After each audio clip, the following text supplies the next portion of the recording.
Sitting position. So a lot of you may or may not know, when you get on the rowing machine, the first things you want to change, the foot pedals, get this handle where you can. If you're on a concept 2, change your damper setting, and then change your sit position. So you want to basically be on your sit bones. There's these 2 bony parts underneath your butt. You want to be on those spots. Now, when you just sit down, naturally, you're actually not going to be on those spots.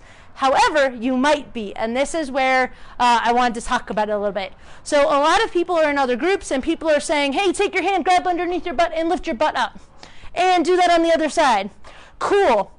This puts me in a very bad spot. So if you know me, my goal is to teach you how to adapt rowing for you and your body. Every single person has a different history and a different body, and I want to help you be able to make this row and work for you. Because if you put yourself into positions and try to make everything perfect and optimal the way people say it should be, you're more likely going to end up getting hurt. If you walk with your feet out, you should not point your feet forward. If you have a bigger tummy, you shouldn't let your knees fly out to the side. And I've got videos on all these things. But there's different things that you want to pay attention to for your and your body.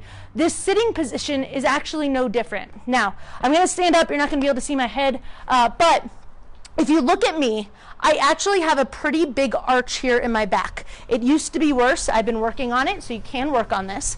But that arch actually comes from my pelvis. So my pelvis is this part where like it's twerking kind of, and it's this rotational component here. I can go backwards and forwards.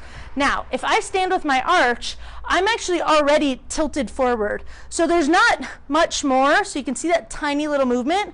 There's not much more for me to move forward. There's a lot of movement backwards, but there's not a little movement forward. So when I go to sit onto here, I actually almost am perfectly on my sit bones when I sit down because I'm already tilted forward.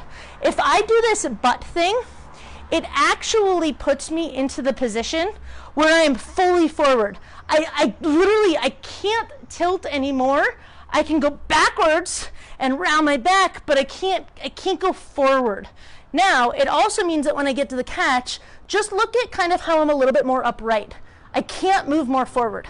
Now, if I do a different technique, so for me, honestly, just like sitting down, or what I like to do is lean forward and it lifts my butt cheeks up a little bit because I've got some soft tissue. Once you get into that spot, look at me now. Now I can move forward. I can actually have some movement. And if I go into this position, I can actually tilt. I can tilt forward and backward. So your real goal with this is actually to find something called neutral spine. And this is where you're not too far forward, you're not too far back, you're nice and in the center.